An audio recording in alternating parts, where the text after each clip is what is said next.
এক শান্তিপূৰ্ণ পাহাৰৰ মাজত ভাৰতৰ উত্তৰ পূবত অৱস্থিত একেবাৰে এটা সৰু ৰাজ্য হ'ল নাগালেণ্ড। এখন এনেকুৱা ৰাজ্য যাৰ মান্যতাৰ ওপৰত দেশখনৰ আন ৰাজ্যতকৈ একেবাৰে পৃথক। ইয়াত থকা ফেলকন পক্ষীৰ বাবে নাগালেণ্ডক falcon capital of the world বুলিও জনা যায়। এই ভূমি হ'ল বিনম্ৰ মানুহৰ, প্ৰাকৃতিক সৌন্দৰ্যৰ, খেতিয়কৰ আৰু এক মন কৰিবলগীয়া সংস্কৃতিৰ। ফ্ৰেণ্ডছ, আপোনালোকে যদি নাগালেণ্ড ফুৰিব বুলি প্লেন কৰি আছে তেতিয়াহ'লে নাগালেণ্ডৰ বিষয়ে কেইটামান গুৰুত্বপূৰ্ণ কথা জানি লওক। আৰু ভিডিঅ'টি আৰম্ভ কৰাৰ আগতে আপোনালোকে যদি মোৰ চেনেলটি ছাবস্ক্ৰাইব কৰা নাই ছাবস্ক্ৰাইব কৰি ল'ব আৰু কাষত থকা বেল আইকনটো প্ৰেছ কৰি অল কৰি দিব। যদিও বা নাগালেণ্ডৰ ৰাজধানী কোহিমা, কিন্তু ডিমাপুৰ এই ৰাজ্যখনৰ আটাইতকৈ ডাঙৰ চহৰ। আপোনালোকে হয়তো নাজানে নাগালেণ্ডক লেণ্ড অফ ফেষ্টিভেল বুলিও জনা যায়। 2000 চনৰ পৰা আৰম্ভ হোৱা হৰ্ণবিল ফেষ্টিভেল নাগালেণ্ডৰ আটাইতকৈ জনপ্ৰিয় উৎসৱ।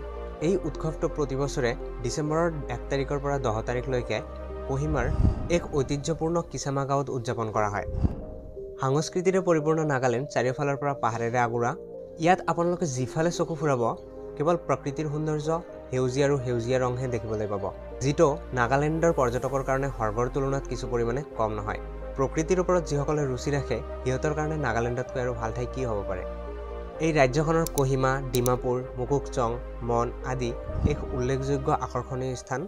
ইয়াত থকা পাহাৰৰ ওপৰত আপুনি জংগল কেম্পিং, ট্ৰেকিং আদিৰ দৰে এডভেঞ্চাৰাছ লাইফৰ আনন্দ উপভোগ কৰিব পাৰিব। মই যদি এই ৰাজ্যখনৰ সাজপাৰৰ কথা ক'বলৈ যাওঁ তেতিয়াহ'লে ইহঁতে বিভিন্ন ধৰণৰ নানা ৰং বিৰঙৰ চাদৰ কাপৰ নিচিনাকৈ পৰে।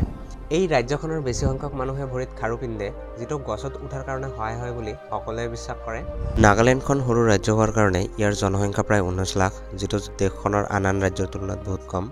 নাগালেণ্ড ভাৰতৰ একমাত্ৰ এনেকুৱা ৰাজ্য যাৰ জনসংখ্যা 2001 চনৰ পৰা 2011 চনৰ মাজত হ্ৰাসহে হৈছে। এই ৰাজ্যখনৰ কিছুমান ঠাইৰ মানুহে এনে কিছুমান আহাৰ গ্ৰহণ কৰে যিবিলাক সাধাৰণতে আন ৰাজ্যৰ মানুহক নাখায়। নাগালেণ্ডৰ মানুহৰ আটাইতকৈ আচৰিত হোৱা কথাটো হ'ল ইহঁতে কুকুৰৰ মাংস আহাৰ হিচাপে ভক্ষণ কৰে, যিটো এতিয়া চৰকাৰীভাৱে বেন কৰি দিয়া হৈছে। যদি আপুনি ভাবি আছে নাগালেণ্ডৰ মানুহৰ পিছপৰা আৰু ইয়াত শিক্ষাৰ একো গুৰুত্ব নাই, তেতিয়াহ'লে আপুনি নিশ্চয় ভুল ভাবি আছে।